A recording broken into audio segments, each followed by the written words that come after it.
Wala nang maraming paligoy-ligoy pa, diretso sa punto na. Maiksi lang ang komentaryo, pero diretso sa punto. Maraming kuro-kuro, may tiwali, may totoo. Dito, sa puntong diretso tayo. Punto, diretso. Malapit na yung December 10. Si Roque, paano na yan? Bakit importante yung December 10?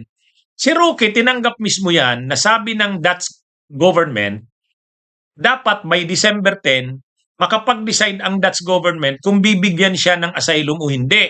Kasi if by December 10, ayaw talaga ng Dutch government na bigyan siya ng asylum, dapat umalis na siya, pumunta na siya ng Austria para doon na mag-apply. Kung hindi naman, dapat bigyan na siya by December 10. Yan na yung deadline. Kaya nga, sinabihan si Roque ng Dutch government, pumunta ka na ng Vienna, Austria, doon ka na mag-apply ng asylum mo. Kasi ayaw ng Dutch government na i-process yung asylum niya doon sa Dutch. Parang sabihin na natin hindi siya rineject, pero ang totoo rineject, polite lang. Polite lang, di ba? Kumbaga, naging polite lang ang Dutch government na hindi kami ang magpa-process ng application mo kasi sa Dublin regulation, yung nagbigay ng visa mo, which is Austria, at yung unang mo ng entry, yun yung magpa-process ng asylum application under the Dublin regulation. Pero sabi ng Dutch government, hanggang December 10 yan. If by December 10, it's either bigyan ka na ng Dutch government ng asylum, i-grant na, or umalis ka na, doon ka na by December 10. Kaya malapit na ang deadline kay Roque. Ayaw kong pangunahan, no? Pero there's a deadline kasi. The deadline is December 10. If I'm still here in the Netherlands, then the Netherlands would have to process my asylum application, no? Pero ako naman, bukod dun sa I don't want to be ungrateful to Netherlands, gusto ko na rin talaga umusad yung proseso. Kasi bagamat meron akong protection against deportation, no? Ang katotohanan yan, wala naman nangyayari dun sa aking asylum application. Hindi ginagalaw kasi nga, it should be Austria daw. So ako, payag na sana akong pumunta sa Austria para umusad na lang yung proseso kasi bagamat gusto ko matanggal na ang Marcos as president, hindi naman nangyayari, no, in the near future. So anyway, I trust in the process at malalaman natin kung sino talaga magpa-process very, very soon. Yung sinasabi po ninyo na deadline ng December 10, deadline para madala po kayo sa Austria. So kanino pong responsibility yon sa government po ng Netherlands? Ganun po ba? It is the government of Netherlands, pero yun nga, no, na-discover ng government of Netherlands na walang airline na tatanggap sa akin. Dahil nga meron unfitness to fly. Pansamantala, nag-work yung kanyang, di ba, pinapasakay na sana siya sa KLM, yung Dutch airline. Binigyan na nga siya ng ticket. Sinagot na ng Dutch government yung ticket niya from Amsterdam to Vienna. Kaya lang, nung sasakay na siya, rinisent niya yung kanyang certification na unfit siya to fly, pinababa siya, pinagbigyan siya. Pero pansamantala lang yun. Ibig sabihin, nasa the Netherlands pa rin siya ngayon, pero hindi ibig sabihin niya na doon na talaga siya. Hindi. Ang desisyon kasi ng Dutch government, doon ka lumakad ng asylum mo sa Austria. At ang deadline niya para by December 10 dapat, makaalis na siya sa the Netherlands. Or else, mapipilitan ang the Netherlands na i-recognize na yung asylum niya. Ay, mukhang wala namang pagbabago sa ng the Netherlands. Ayaw talagang bigyan siya ng asylum. Yun ang malinaw dyan.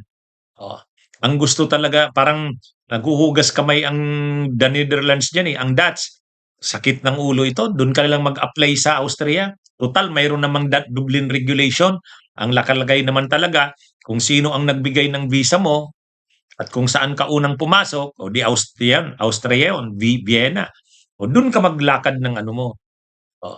Anyway, abangan natin. Mukhang mababalita na naman si Roque by December 10. Ilang araw na lang.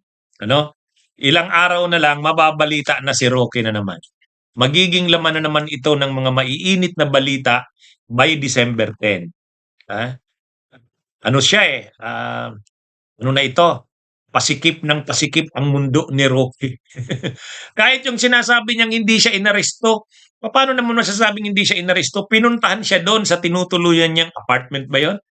Oh, iniskortan siya ng pulis ng Dutch papunta doon sa airport, sa Amsterdam.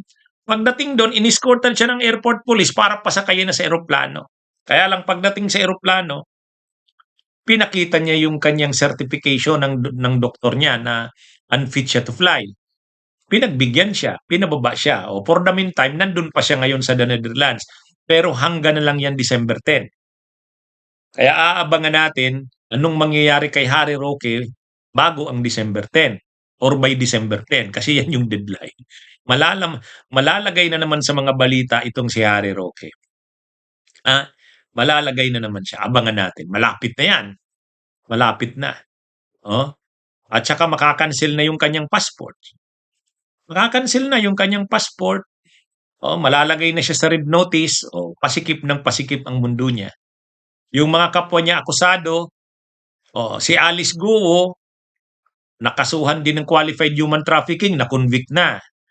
Linipat na nga ng correctional for women sa Mandaluyong. Nagsiserve na ng sentence niya. Pero yung kay Harry Roque kasi hindi tungkol kay Alice Guo yun. Kay Cassandra Leong. Doon yung pugo sa Purak. Si Cassandra Leong pinaghahanap na rin ngayon. Kaya si Roque, wanted na rin yan. Fugitive na siya. Lalo pat ngayon, mayroong linabas na paglilinaw ang Korte Suprema na ang fugitive from justice ay kasama doon yung mga tumakas sa prosecution. May warrant of arrest ka na, ayaw mong maarestukan, tumakas ka. Fugitive from justice ka. Kapag fugitive from justice ka, hindi ka pwedeng magpa-file ng mga remedy sa court. Kasi parang ganito yan. Nagtatago ka sa ibang bansa, tapos yung abogado mo nagpa-file ng mga remedies. Hindi naman pwede yun. Kung gusto mong ma-avail ang remedies, sumurrender ka muna. Kaya si Roque, wala na yan, hindi na magagawa niya yan yung mga remedies. Marami siyang paliwanag. Sabi niya, pwede kong gamitin ang ganitong remedy while na nandito ako sa The Hague, sa the Netherlands, yung abogado ko magpa-file ng ganito. Wala na. Hindi na pwede. Bawal. Yan yung malinaw na bawal na sa recent na ruling ng Korte Suprema. Kaya hindi niya na magagamit yung judicial remedies. Sa totoo lang. So yan, abangan natin kung ano nang mangyayari kay Roque. Malapit na ang December 10. Okay? So mga kabunyog, mga kababayan, magandang araw sa inyo lahat. Bunyog, bunyog, halikan na kasama ka. Bunyog, kapag buklod ay may pag-asa. Luzon, Visayas, Mindanao, isa ang pananaw. Sa bagong Pilipinas ang bunyog isisigaw. Bunyog.